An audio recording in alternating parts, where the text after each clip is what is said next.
Ini teman terbaik kamu. Good night, selamat bermalam minggu teman Pro 2 di seluruh kota ND dan sekitarnya. Kita sudah masuk di cerita penutup hari, tapi sorry karena agak telat ya teman Pro 2. Kita di malam hari ini sudah kedatangan tamu spesial kita. Ada Kak Nuni Wanda. Beliau ini sudah hadir sama-sama dengan kita. Sudah menyempatkan waktunya juga untuk bisa gabung sama kita di malam hari ini untuk edisi cerita penutup hari. Selamat malam Kak Nuni. Halo, selamat malam. Kak Noni, kabarnya bagaimana nih di malam hari ini? Sibuknya apa? Ini sebenarnya harusnya jadwal malam minggu saya. Oh, saya ambil ya, sorry ya. Sibuknya apa nih Kak Noni? Sekarang saya masih calon pegawai negeri sipil ya. Oh, ASN ya Kak Noni ini. Tapi masih calon. Masih calon karena belum 100%. Iya betul. Oke, kemudian katanya Kak Noni juga termasuk dalam asisten psikolog di mana tuh Kak? Di mana?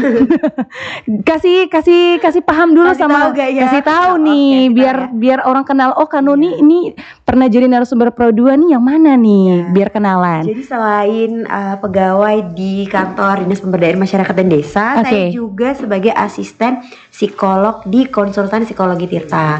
Nah kantornya tuh di Kupang, memang juga buka cabang di ND tapi masih terbatas sih, cuman untuk psikotes beberapa tes ringan. Oh berarti kayak anak-anak SMA begitu ya? Tes masuk sekolah sama tes masuk kerja. Oke deh. Nah nih teman Pro 2, saya rasa ini juga waktunya ini panjang ya Kak Noni, karena cerita penutup hari kita tuh di jam 9 sampai dengan jam 10 menuju jam 11 di Just Music nanti. Nah di program cerita penutup hari teman Pro 2, teman-teman kita akan bahas tema yang menarik juga. Tapi yang kita garis bawahi ini adalah perempuan, hubungan sama attachment. Nah ini hubungan di sini tuh bisa dengan pasangan mungkin ya Kak Noni, bisa dengan keluarga ataupun dengan teman. Bukan soal pasangan saja. Nah ini banyak perempuan nih mengalami yang namanya dinamika hubungan yang penuh tarik ulur, tapi tidak tahu nih kenapa. Nah jadi sebelum masuk ke terlalu dalam, kita mulai dengan memahami dasar-dasar dari attachment style. Oh iya, topiknya juga nih.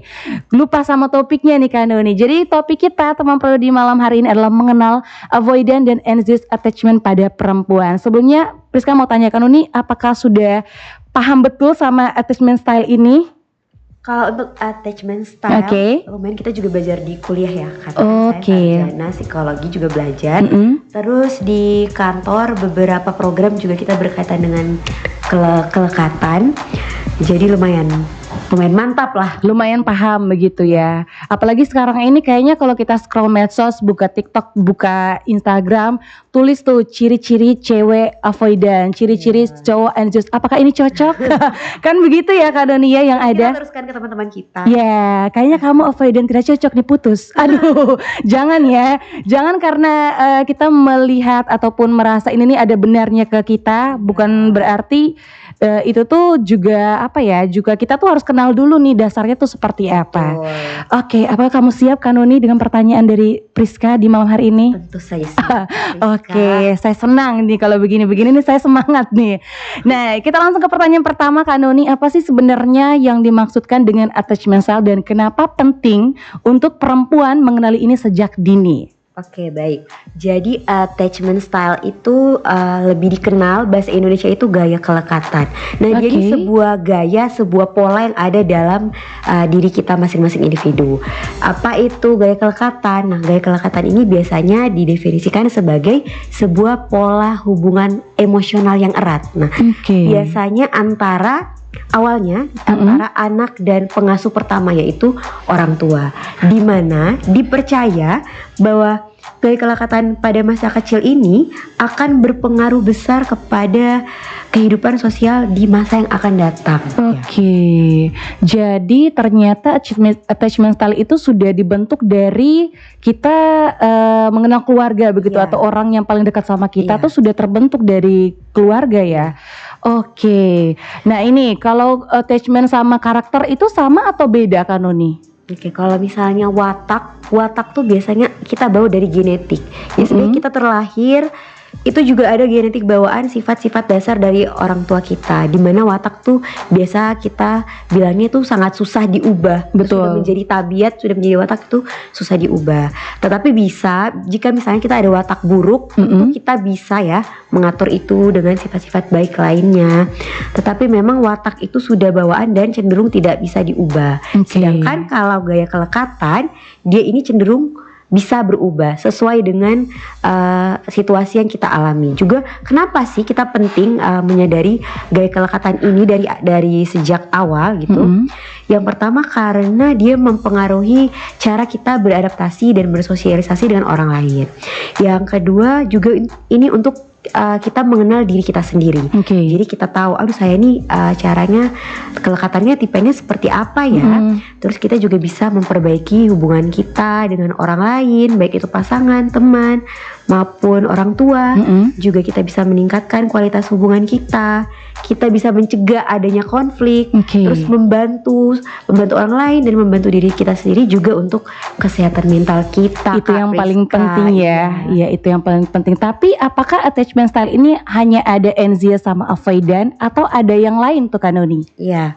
Jadi untuk gaya kelekatan ini dia itu sebenarnya ada 4. Ada 4 gaya kelekatan. Tapi mungkin yang kita taunya dari medsos tuh yang paling amat menonjol adalah anxious sama avoidant. Ternyata ada 4. Ada 4. Jadi kalau yang kita tahu kan anxious sama avoidant itu kan cenderung negatif ya. Iya. Padahal ada tuh yang gaya kelekatannya yang positif, yaitu namanya secure.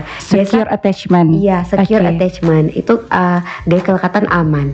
Kita cenderung yang kita baca di sosial media dan di tempat-tempat lain itu adalah insecure. Orang bahasnya selalu insecure. Kurang aman, tidak nyaman. Sedangkan ada nih gaya kelekatan aman, yaitu gaya kelekatan secure tadi. Dimana kita merasa aman dalam hubungan, pokoknya merasa bahagia, aman, nyaman, penuh dengan cinta kasih gitu. Dan juga ada satu lagi namanya disorganized attachment. Nah ini nih perpaduan. Jadi bisa avoid, bisa anxious, dan bisa ada perilaku-perilaku lain yang kita tidak sadar ternyata bisa kita lakukan gitu. Jadi sudah di ekstrimnya nih disorganized nih. Sudah level paling atas begitu ya. Levelnya tidak bisa diprediksi. Nah, kalau kita juga mau tahu tentang perbedaannya tuh avoidant, kemudian anxious, kemudian tadi secure, sama yang terakhir tuh apa sih ciri yang paling menonjol nih Kak Noni untuk attachment tersebut? Jadi yang kita bahas yang umum ya sekarang itu kan avoid dan anxious. Kalau avoid tuh ibaratnya gini, avoid itu tembok. Avoid itu tembok. Jadi kita membatasi diri kita dengan orang lain. Kalau anxious itu magnet. Jadi kita maunya tuh lekat terus maunya sama dekat orang, terus. Pokoknya harus lekat sama orang itu. Jadi kalau misalnya avoid tuh kita lebih suka menjauh gitu, tidak mau dekat. Mending jauh-jauh, jaga jarak gitu. Silent treatment apakah masuk avoidant? Tentu saja avoidant. Kayaknya saya juga pernah baca kalau avoidant itu yang paling amat mencirikan ketika ada masalah, sukanya tuh silent treatment Kak Noni. Betul. Jadi sedangkan anxious tuh maunya tuh yang kalau sekarang masalahnya ada diselesaikan juga sekarang begitu. Kamu masuk apa Kak Noni? Avoidant apa? Secure ya. Saya juga secure. Tentu saja secure. Walaupun ada juga. Bisa gabung Kak Noni. Apakah ini bisa ada orang yang punya avoidant sama anxious, ada yang secure? Apakah cuma satu saja begitu? Bisa ada satu orang bisa punya 2 pola, bahkan 3 pola dalam satu orang. Jadi dia ini kan pola, jadi bisa kadang hari ini kita ini, tapi cenderung pola yang berulang itu yang kita harapkan seperti apa pola kita. Yang bisa kita pilih itu adalah yang cenderung kita ulangi terus.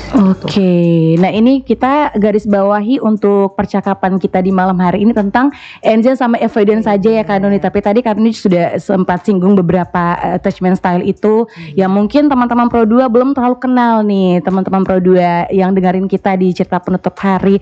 Dan kita bahas avoidant sama anxious ini ke perempuan, cause we are girls. Karena kita berdua adalah perempuan dan Kak Noni juga bergelut dalam bidang perlindungan perempuan dan anak. Maka kita juga bahasannya adalah avoidant sama anxious attachment style ini kepada perempuan. Kalau perempuan ya Kak Noni, ini spesifik untuk perempuan. Anxious sama avoidant stylenya perempuan itu seperti apa? Kalau perempuan pastinya lebih banyak anxious dan avoidant. Enggak, kalau perempuan tuh lebih banyak anxious. Perempuan lebih banyak anxious. Oke. Laki-laki yang avoidant. Ya. Oke. Kalau perempuan tuh kita kan clingy ya.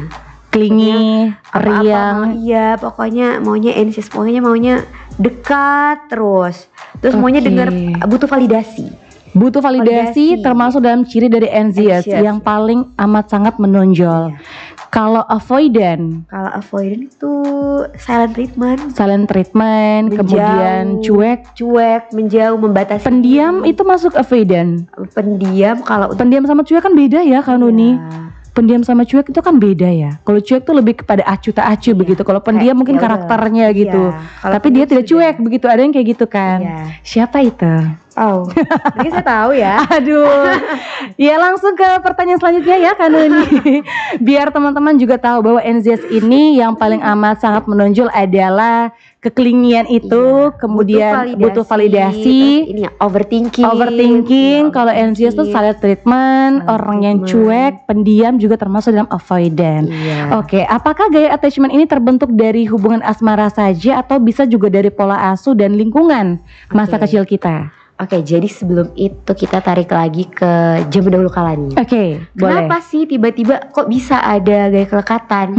Nah, jadi dulu itu ada psikolog ya di zaman Perang Dunia Kedua, namanya John Bowlby kalau saya pasti orang Barat ya kan, orang Inggris. John Bowlby ya. John Bowlby ya, iya. Iya, dia bagaimana tuh kan Ari? Jadi waktu itu kan ada perang dunia tuh. Terus dia melihat anak-anak korban perang dan dia mengobservasi. Dia menemukan bahwa anak-anak yang orang tuanya cuek itu tuh berbeda sama anak-anak yang orang tuanya tuh cenderung merespon. Kemudian hal itu dilanjutkan oleh asistennya, teman dia sendiri namanya Mary. Nah, Kak Mary. Dekat ya kan Kak Noni dan Kak Mary. Iya. Ibu Mary, ibu saja. Jadi dia melanjutkan penelitian dari John Bowlby.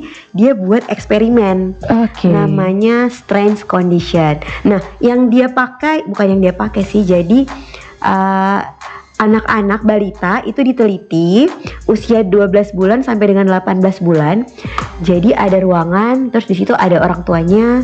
Mereka main sama orang tua, lalu orang tuanya pergi, lalu peneliti masuk dan mengobservasi dan melihat bagaimana sih respon anak ketika orang tua itu pergi. Lalu saat orang tua itu datang seperti apa. Kemudian muncullah 4 teori kelekatan ini. Jadi ada avoidant, anxious, ada secure dan disorganized itu. Jadi pertamanya tuh ada penelitian yang mengungkapkan itu dari situ. Tapi kalau untuk kita akhir-akhir ini ya Kak Nuni, kepada pengertian kemudian mengenai cirinya itu tuh taunya tuh pasti dari medsos tidak sih? Tapi yang tadi saya bilang yang lebih banyak diketahui itu adalah avoidant sama anxious sendiri. Kalau secure sama organizer kurang hype ya, kurang dikenal gitu ya untuk attachment style ini. Tapi ternyata juga itu tuh yang positif justrunya. Yang secure itu tadi. Apakah ini juga banyak yang bilang kalau perempuan tuh cenderung lebih clingy tadi ya, anxious itu yang Kak Noni jelaskan dibanding laki-laki. Apakah ini termasuk anxious attachment atau hanya anggapan umum saja? Kayak saya ini clingy, apakah saya fix nih saya masuk anxious atau cuman tidak clingy tapi saya juga bisa tidak clingy begitu? Ya, baik. Jadi kalau misalnya clingy, orang yang clingy belum tentu anxious. Jadi clingy itu memang salah satu ciri dari anxious itu sendiri, tapi bukan salah satu ciri. Jadi masih ada ciri-ciri lain yang untuk mendekatkan bahwa itu adalah anxious attachment. Kenapa? Karena clingy ini gini, kita hidup di masyarakat di mana perempuan tuh lebih mudah mengekspresikan emosi. Jadi apa-apa tuh kita memang ekspresif. Beda dengan laki-laki. Laki-laki kan cenderung memendam ya. Terus menyelesaikan dengan diam gitu ya. Terus juga dengan lingkungan di sosial kita. Mungkin bisa jadi clingy itu sebenarnya cara ekspresi kita menunjukkan rasa sayang kepada orang lain. Jadi tidak selamanya seseorang itu apabila dia clingy berarti dia fix nih anxious nih, kamu anxious karena kamu clingy. Tidak juga ya. Tidak juga. Tetapi jika dia clingy tetapi diikuti dengan overthinking, takut kehilangan, cemas berlebihan, itu bisa jadi dia ya benar anxious attachment dengan ciri-ciri lain begitu. Ciri-ciri lain yang diperkuat. kayak butuh validasi, mengejar, maunya dekat terus, tidak diberi waktu pasangannya. Nah itu bisa jadi sudah Itu pasti dia anxious attachment. Oke deh. Nah ini menariknya nih Kanoni, wanita nih, ada banyak wanita yang terlihat seperti independen untuk kerjaan, untuk segala bidang begitu ya, segala hal mengenai kerjaan,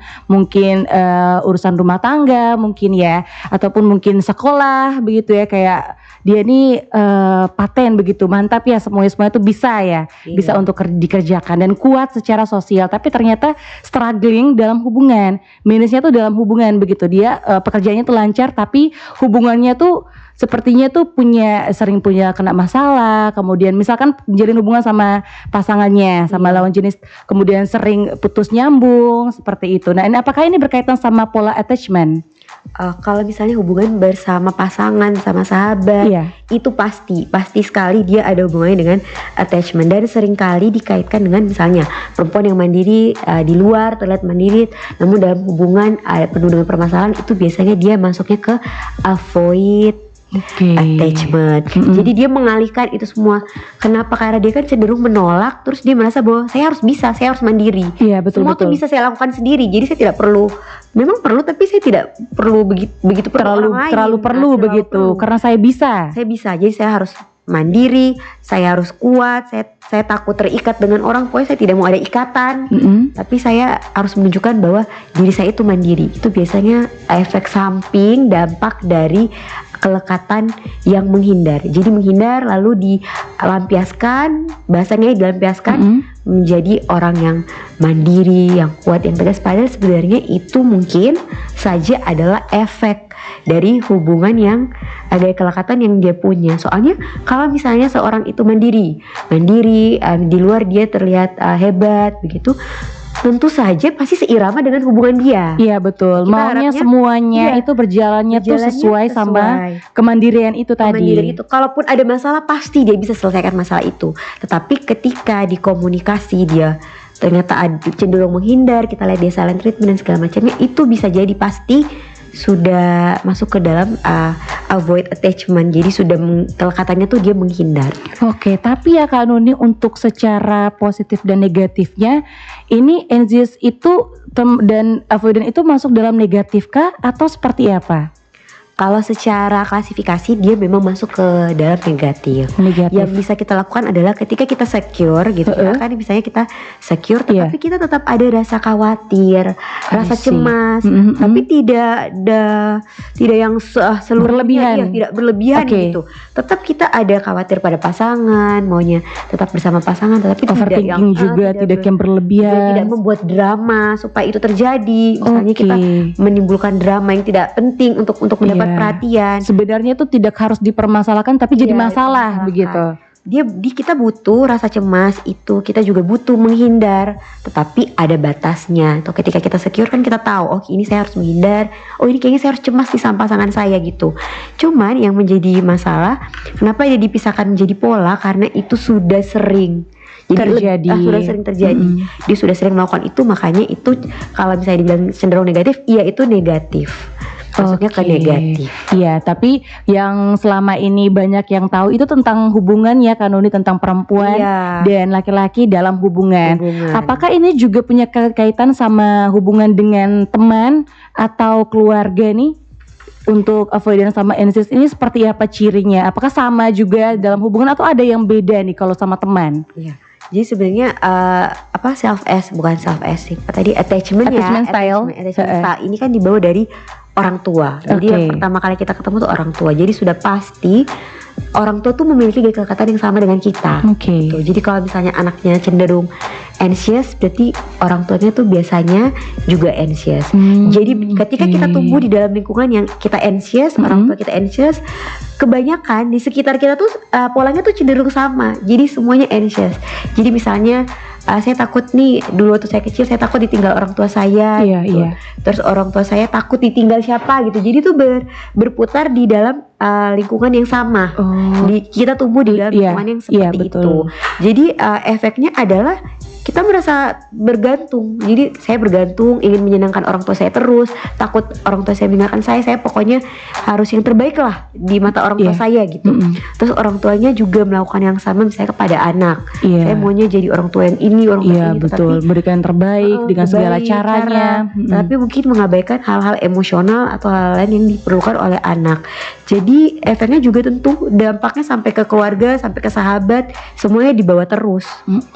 Tapi juga kita tidak bisa menyalahkan parenting ya Kanoni, karena parenting kan beda-beda, orang tua zaman dulu, zaman sekarang mungkin ya, ataupun orang muda yang baru berkeluarga mungkin beda lagi begitu parentingnya. Tapi juga tidak bisa kita salahkan begitu ya Kanoni, karena memang sudah seperti itu cara komunikasinya, kemudian cara bangun emosionalnya, emosinya itu bagaimana dari orang tua dan anak itu lebih kepada komunikasinya itu ya yang paling penting begitu. Sebenarnya kalau misalnya kita omong attachment, kelekatan itu tuh sebenarnya dilihatnya dari cukup responsif tidak sama anak gitu. Jadi ketika anak omong, anak ajak ngobrol tuh kita respon aja gitu, respon dulu, tanya kenapa, apa ada.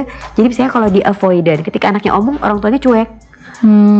Jadi si anak berarti oh yaudah berarti cuek itu adalah salah satu cara yang paling pas, yang paling tepat begitu. Paling tepat. Oh berarti memang cuek nih paling bagus gitu. Jadi ketika ada anak yang orang tuanya maunya tempel nih terus sama anaknya, pokoknya apa-apa nih maunya deket, anaknya khawatir. Physical touch juga. Physical touch, terus buat drama di rumah supaya anaknya tetap di rumah gitu kan. Itu jadi anaknya merasa oh berarti ini yang bagus nih. Nanti saya akan teruskan ke pasangan saya, ke teman, ke pasangan juga. Padahal kalau parenting itu kan gimana cara kita mengasuh anak kita gitu, bukan hanya dari responsif saja. Nah tapi respon-respon sederhana ini nih yang tanpa kita sadari ternyata membentuk kelekatan antara anak dan juga untuk anaknya lagi. Karena biasanya parenting misalnya orang tua saya, parenting gaya kelekatannya attachmentnya itu avoid attachment. Saya nanti buat ke anak saya avoid attachment juga begitu. Karena dia cenderung membawa gaya pola kelekatan yang berulang. Kalau kita masih berada di lingkungan yang sama dan kita tidak berubah dan tidak sadar itu, kita tetap akan menurunkan hal itu kepada anak kita. I see ya. Tapi kalau untuk ketika saya ini anxious contohnya ya Kanoni, saya ini anxious dari orang tua saya atau karena pola yang tadi yang sudah Kanoni sebutkan.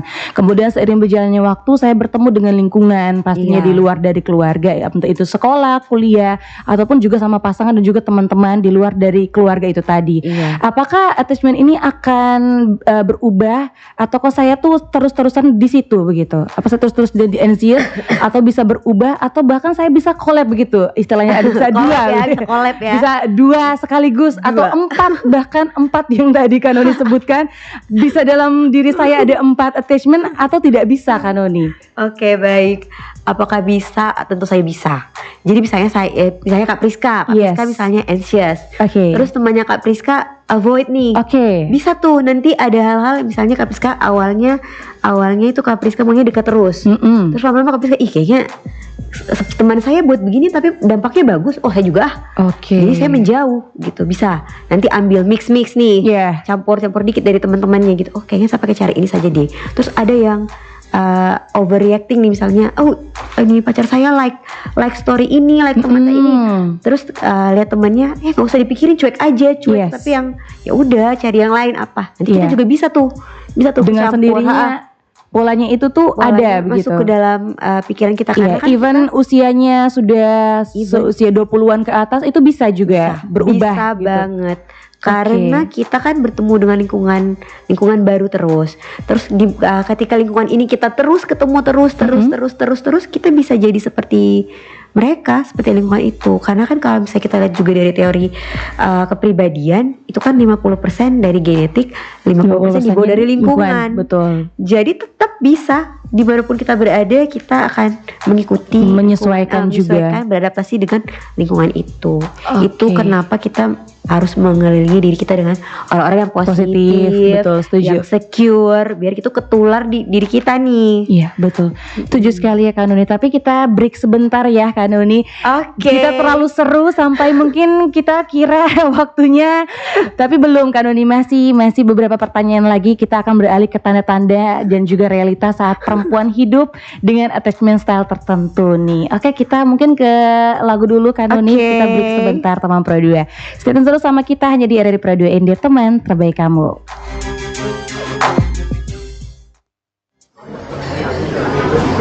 Jadi gitu loh Lela. Sintan itu Sintan. Iya Sintan. Intan, sini kau duduk sini duduk. Nggak apa-apa, aku di sebelah sana aja. Nggak usah gabung-gabung sama kita Gitu di loh sini. Tan, sana kita duduk. Iya udahlah. Tan, mana anakmu? Kok nggak dibawa? Nggak pernah kulihat anak kau lah. Masih belum punya. Kok bisa? Kok bisa? Kok belum punya anak? Udah berapa lama kok kawin? Udah 3 tahun kan ya? Mulut orang inilah sakit kali hatiku dibuatnya. Ya namanya belum rezeki. Kalian tanya lah sama Tuhan. Saat lisan tak terjaga, begitu banyak hati yang tersakiti.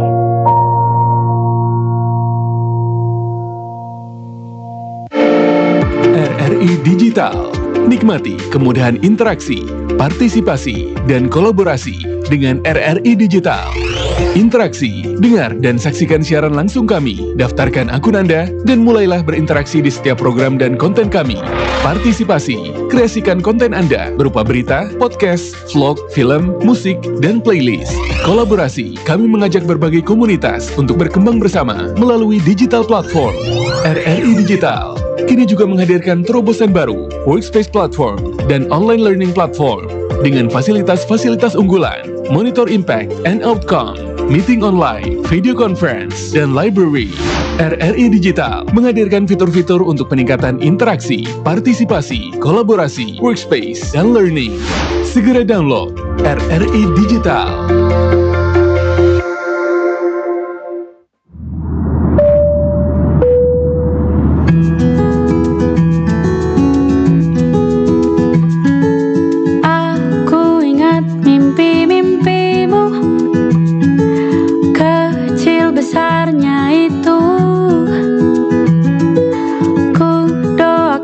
Satu persatu, walau tak bersamaku, mengudara yang jauh, dimanapun jaga paruh. Sayapku jangan sampai lusuh, pulang jika rindu. Tak semua aku paham cara kerja pikirmu, bersamamu, walau tak bersamaku, mengudara yang jauh, dimanapun jaga paruh. Sayapku jangan sampai lusuh, pulang jika udara yang jauh, dimanapun jaga paruh. Sayapku jangan sampai lusuh, pulang jika rindu.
teman Pro 2, kita masih di cerita penutup hari dan masih bersama narasumber kita. Dia tidak hilang kok, dia tidak pergi. Dia masih sama-sama. Halo. Dia masih sama saya teman Pro 2 sampai kita selesai bahas tentang attachment style tadi. Nah, untuk sesi selanjutnya teman Pro 2 ini lebih kepada tanda-tanda dan juga realitas saat perempuan ini hidup dengan attachment style tertentu. Setelah kita tahu perbedaannya, sekarang kita masuk ke fase yang lebih dekat dengan keseharian. Bagaimana sih perempuan anxious, perempuan avoidant itu dalam relasi, apa saja tantangannya, mungkin ada contoh masalah yang mungkin pernah dialami Kak Noni atau di sekitar Kak Noni. Nah, ini kita mau tahu ya Kak Noni tentang tanda-tanda khas perempuan anxious dan juga perempuan avoidant attachment itu. Oke, baik. Jadi kita langsung saja ya. Oke. Contoh-contoh apa sih kalau anxious itu? Ini misalnya selalu cemas saat tidak dihubungi. Jadi kalau misalnya kita chat, terus pasangan kita belum balas chat kita nih. Di detik itu. Di detik itu kayak 1 detik ya. Terus kita Terlalu kayak, cepat Kak Noni. Dia gak balas chat, apa dia marah? Oke. Dia marah kah? Gitu. Isa salah apa ya? Nah, gitu. Isa ada buat salah apa? Kenapa nih dia tidak balas chat saya? Terus Kita greget gitu ya. Cemas sampai pokoknya sampai berlebihan. Marah kadang ya. Marah, cemas. Terus kita overthinking terhadap hal kecil. Misalnya baca chatting ulang-ulang nih. Membaca berulang-ulang dan membedah setiap kata, Kak Priska. Ada cuma ya baca begitu? nih. Oke, saya baru tahu ya ada. Katanya kita lihat nih, dia pakai kata apa ya tadi ya? Apakah kata kau jadi kamu? Oke. Ataukah saya jadi jauh? Kan? Kita Padahal harus sama, melihat. tapi mungkin karena kita dekat, iya. tidak suka kalau dipanggil kau sama pasangan. Ada kan seperti itu karena ya. Kita lagi anxious nih, kita lagi cemas. Pokoknya kita lihat per detail nih setiap kata apa, pakai kata apa ya dia tadi. Terus apa? Pakai emoji apa, Kak Priska? Jadi dia pakai emoticon, misalnya emoticon sarangnya yang pakai jari itu kan. Lo ini emoticon apa nih? Dilihat baik-baik, ini artinya apa? Iya. Gitu. Cari tuh Cari arti pokoknya emoticon emoji love kecil. love kecil. Terus Kak. Sangat butuh validasi dan kepastian. Misalnya, kamu masih sayang aku gak? Tapi tanya setiap hari nih, setiap hari nih. Kau tuh sayang tidak ya dan saya? Kau tuh sayang tidak? Untuk sayang pasangan. tidak ya dan saya? Tapi itu tuh apakah positif atau negatif nih menurut Kak Noni sebenarnya? Kalau bertanya, kau masih sayang tidak sih dan saya? Ya positif-positif saja, tanya saja. Tetapi ada tetapinya. Iya. Kalau setiap hari atau pasangan sudah bilang nih, sayang sudah tapi terus menimbulkan ketidaknyamanan di hubungan itu sendiri. Oke. Apalagi pasangannya sudah bilang tidak suka nih ditanya terus setiap hari. Seperti itu. Tapi tetap memaksa. Pokoknya harus tanya nih. Butuh harus validasi jawab, ya. tadi. Iya, butuh validasi. Harus jawab. Pokoknya harus setiap hari kamu masih sayang aku tidak. Bahkan setelah semua hal yang dilakukan tuh tanya terus. Lalu insecure terhadap perempuan lain. Nah ini cemburu. Kenapa toko Cemburu skincare laris manis ya? Nah itu dia. Bisnis kecantikan itu selalu laris manis. Karena ini juga nih, Beauty is pain. Iya, perempuan-perempuan itu mudah merasa insecure terhadap perempuan lain. Cemburu berlebihan, takut dibandingkan, lalu sering people pleasing, mau menyenangkan orang lain. Nah, jadi menekan kebutuhan sendiri demi menjaga hubungan tetap aman. Pokoknya saya berkorban lah biar mati-matian. Apapun saya lakukan untuk pasangan kalau saya, LDR, Enden, Larantuka, saya naik motor, saya gas ketemu Kanya untuk pergi, ketemu. Sorry saya pulang. Ketemunya cuma 1 jam ya Kak Priska. Aduh, kayaknya itu saya juga tidak bisa lagi ya Kak Noni. Saya angkat tangan nih kalau teman saya seperti itu. Saya juga angkat tangan tuh karena pasti efeknya tuh negatif. Tidak mungkin positif. Waktu dikorbankan. Tidak tahu ya di jalan seperti apa keadaannya. Iya sih. Itu terlalu cepat bereaksi. Jadi ketika cemas tuh apa-apa bisa dilakukan. Lalu yang paling sering terjadi juga nih. Ketika pasangan bilang, Isa kesal waktu sendiri kok. Kesal waktu sendiri kok. Terus butuh kita waktu kayak sendiri. Saya tidak mau. Saya tidak mau kalau misalnya mau sendiri biar suka sendiri terus tuh. Kayak gitu misalnya ya. Betul, kita sering mendengar nih ketika ada pasangannya bilang kesal waktu sendiri, tapi kita kayak tidak, pokoknya tidak boleh waktu sendiri. Pokoknya saat itu juga kenapa kau mau sendiri? Kau kenapa begitu? Saya ini kurang apa? Salah apa? Padahal ini misalnya cuma 5 menit nih. Merokok misalnya pasangan lagi stres gitu, merokok bentar ya 5 menit. Kita kayak tidak, pokoknya sekarang saat ini juga. Nah itu biasanya ciri-ciri ini nih yang cenderung dilakukan oleh gaya kelekatan yang anxious, yang cemas. Kalau avoidant Kak Noni untuk perempuan. Kalau avoidant ini tadi kan saya bilang tembok ya. Iya, soalnya kan Kanoni sempat bilang bahwa perempuan tuh kebanyakan anxious kan Iya, feelingnya. kebanyakan Tapi kalau anxious. avoidant attachment style untuk perempuan ini seperti apa? Tembok, dingin, atau bagaimana itu? Iya. Jadi kalau misalnya perempuan ya, Oke. itu takut terlalu dekat. Biasanya menjaga jarak emosional dan menghindari ketergantungan. Misalnya Oke. sulit mengekspresikan perasaan secara terbuka. Nah, Nah ini kan kalau menurut saya jarang ya ada perempuan yang sulit mengekspresikan. Biasanya tuh kita anxious, itu kenapa Iya. saya bilang. Tetapi juga tetap ada teman-teman iya kita betul. yang juga pasti sulit mengekspresikan perasaan secara Betul, terbuka. Bilangnya gini, tidak penting omong soal perasaan tuh. Iya. Nanti ribet ya sudah lah. Oh, daripada nanti omong saja. daripada sahabat Kayak ini gitu. nanti berkelahi, jadi biar susah pendam gitu. Padahal itu Oke. biasanya laki-laki biasanya. Yang seperti itu. Seperti itu. Oke. Tapi tidak menutup kemungkinan perempuan juga ada yang seperti itu. Oke. Terus merasa tidak nyaman jika pasangan kita terlalu nempel. Jadi kalau pasangan kita mau dekat-dekat tuh kita cepat jenuh. Terus bosanan begitu bosan, kalau jadi terlalu kalau- ketemu kalau begitu ketemu ya. terlalu tempel, terlalu apa tuh kayak Apa ya, sih? iya, kayak mengganggu, terganggu saya gitu. begitu. Rasanya terlalu terganggu. Mungkin kebanyakan perempuan suka physical touch, suka Iya. setiap hari ketemu, Betul. tidak kenal waktu. Tapi ternyata ada perempuan juga yang risih kalau ketemu Iya. terus. Itu apakah sudah bisa dikatakan masuk avoidant? Atau itu cuman ciri apa begitu karakter? Ketika itu sudah berulang-ulang nih, misalnya pacaran sama pasangan sebelumnya, Yes. itu juga. Nah, Lalu ada hubungan sama orang lain lagi, begitu lagi. oke. Terus sama hubungan sama orang lagi, begitu lagi. Itu Berulang-ulang. berarti- Berulang-ulang berarti sudah masuk ke dalam pola avoidant Avoidant attachment. style. Iya. Oke, Terus kita attachment juga style. kayak suka ghosting nih, suka ghosting Nah, orang. tidak enak ya, Ya enak suka Hanuni. ghosting. Jadi kalau orang chat kita kayak udah lah ghosting. Atau kita silent treatment. Oke. Atau kita ketika pasangan kita mengekspresikan emosi kita kayak apa sih kau tuh gitu. Jadi kayak kita meremehkan ekspresi emosi orang lain. Komunikasinya itu yang kita remehkan Remehkan begitu. ketika kayak kita bisa bilang sayang ya saya ini merasa kau ini sepertinya kurang ini. Apa sih? Nah itu. Oke. Apa sih begitu terus tuh? Merasa terlalu dituntut, merasa ini itu biasanya. Beban jatuhnya Iya, kan. itu biasanya menghindar. Jadi dia avoidant attachment. Silent treatment sama ghosting itu Ghosting. hal yang beda. Iya. Tapi ghosting sama silent treatment sudah pasti avoidant kah Iya. atau bagaimana? Ghosting sama silent treatment cenderung dilakukan Oleh orang yang avoidant. avoidant. Oke, tapi tidak menutup kemungkinan kalau anxious juga bisa untuk melakukan ghosting atau silent treatment itu tadi. Sepertinya jarang ya. Jarang Anxious kan- dilakukan. Iya, itu kan kayak Maunya- butuh validasi. Iya. Makanya dekat terus dia nggak mungkin ghosting sih. Oke.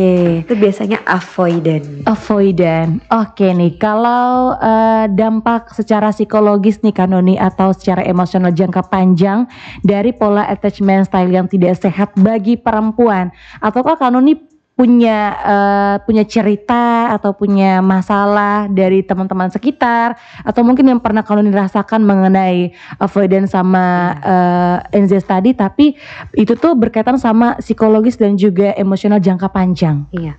Jadi misalnya gini Kak Piska, yang paling sering nih perempuan itu kan tadi sudah saya bilang itu yang pertama adalah insecure. Oke. Jadi hal penting yang bisa menjadi dampak bagi diri kita perempuan itu adalah kita jadi tidak percaya diri Nah, atas diri kita atau apapun itu. Misalnya contoh, kita punya pacar, terus pacar kita tuh sebenarnya tidak berselingkuh, cuman setelah putus kita ada masalah, terus dia dekat bersama teman-teman cewek lain yang Oke. menurut kita tuh ih kok cantik, kok cantik, kok badannya bagus, olahraga, Stylish. Terus kita jadi merasa tidak percaya diri, tetapi kita tidak mencoba untuk untuk memperbaiki diri. Terus Oke. kita menutup diri, terus kita berdiam diri di Depresi, rumah, depresi, stres. masuk ke dalam rumah, stres. Lalu lebih parah lagi kita menjelek-jelekan perempuan-perempuan itu. Oke. Kita menulis, Padahal perempuan itu juga tidak kita tahu apa-apa. tidak tahu. Oke. Tapi itu kemudian kita lakukan dengan menyerang orang lain. Padahal sebenarnya dari kita kan itu menjadi efek bahwa kita tidak percaya diri. Ini yang paling sering terjadi. Jadi perempuan-perempuan tuh biasanya tidak percaya diri, tidak percaya diri. Kemudian hubungan ini, pola hubungan yang toksik tadi itu kan Iya, toksik ya, iya. attachment itu akan terulang. Jadi misalnya Oke. saya putus karena saya anxious sama orang lain, tetap saya merasa saya benar kok, saya anxious. Hubungan selanjutnya saya tetap anxious. Anxious, iya. Dampaknya adalah itu bisa berulang dan bisa menjadi racun untuk hubungan kita.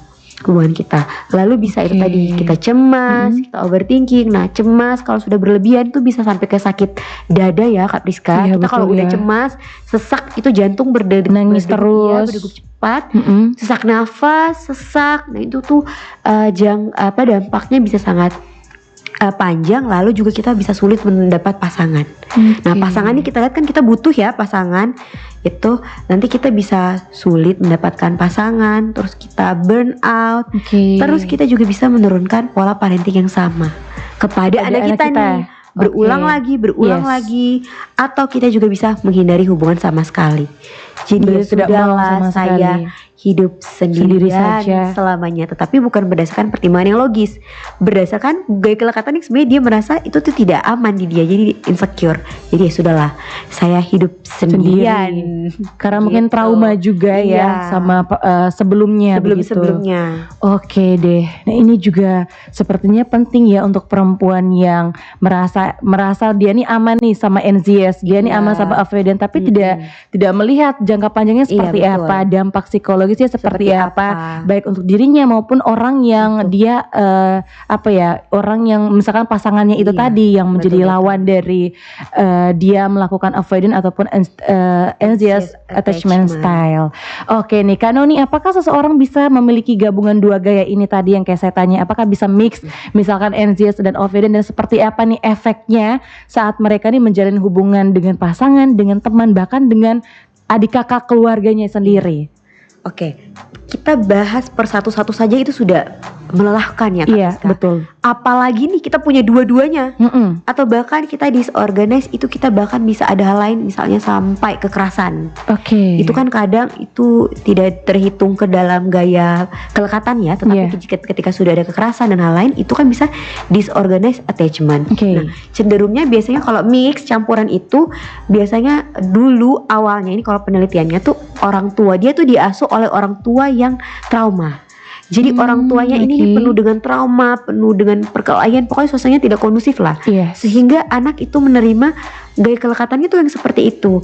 Nah, jika kita punya gaya kelekatan yang seperti itu dan kita tidak sadar terus, tentu saja kita bisa gila sih Kak Priska ya. Karena sangat melelahkan menghadapi pikiran, perasaan, dan hati, lalu kita tunjukkan dalam perbuatan kita sehari-hari dengan gaya kelekatan yang terus kita pertahankan, merasa bahwa diri kita benar. Setiap saat kita berulang, orang tua juga sudah tidak bisa berbicara, apalagi kita tidak dengarkan, pasangan juga kita tidak bisa lagi, sahabat, teman